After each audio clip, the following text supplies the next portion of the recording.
フックと変えてるんですよね、井上選手。どこを狙っていくか、左だー。この音からdecision against Rush. Si Naoya Inoue ay nagsimula na sa ground running, sa hangarin na gumawa ng isa pang kasaysayan sa sports na boxing, ang 4-division at reigning unified WBC WBO sa junior featherweight titleist, ay nagsimula na sa paghahanda para sa kanyang nalalapit na undisputed championship fight, laban sa IBF at WB title holder, na si Marlon Tapales. Ang petsa ng laban ay hindi pa inaanunsyo, pero ang nakatarget na petsa ay maaaring maganap sa kalagitnaan ng Disyembre, na gaganapin sa Japan.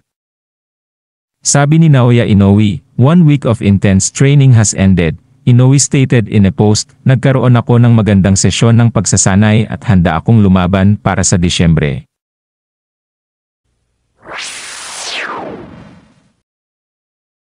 Si Naoya Inoue natubong Yokohama, Japan, na may kartadang 25 panalo, na ang 22 ay napanalunan sa pamamagitan ng knockouts. Ang pagkakapanalo kay Butler ay gumawa ng kasaysayan. Siya ang naging kauna-unahang undisputed champion sa bansang Japan, at siya rin ang unang Asyano na nakagawa nito. Itong record na ito ay nakamit pagkatapos ng kanyang ika-11 round knockout win laban kay Paul Butler ng England.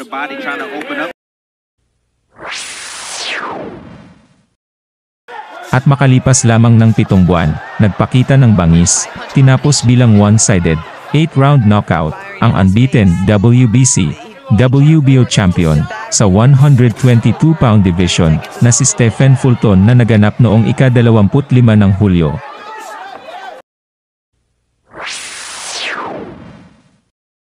Ang kanyang susunod na laban, ay kay Marlon Tapales ng Pilipinas, na ang Pinoy boxer, ay may matikas na kartadang 37 panalo, 3 talo, at ang 19 ay napanalunan sa pamamagitan ng knockout.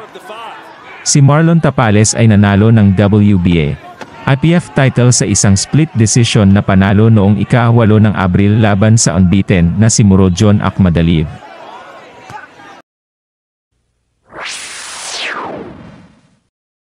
Kung mananalo si Naoya Inoue, ay mag-iiwan sa kanya bilang pangalawang lalaking boksingero, at pangatlong boksingero sa mundo na magiging unified champion sa 4 na pangunahing titulo sa WBA, WBC, IBF at WBO, sa 2 weight classes. Si Terence "Bud" Crawford, ang naging unang lalaking nakagawa nito, sa kanyang pagkapanalo kay Errol Spence.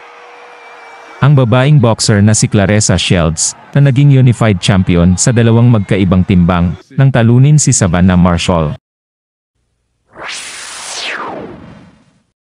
Matatalo ba ni Naoya Inoue ang Pinoy boxer, at magiging 2-division champion? Makakakuha ba ng upset victory si Marlon Tapales, at magiging kauna-unahang Pinoy na mananalo bilang unified o undisputed champion? Abangan ang susunod na update. Mag-comment at pag-usapan natin. Kung hindi pa kayo nakasubscribe sa munting channel ko, mag-like, nag-subscribe, at pindutin ang notification bell para maging updated kayo sa bagong video upload ko. God bless.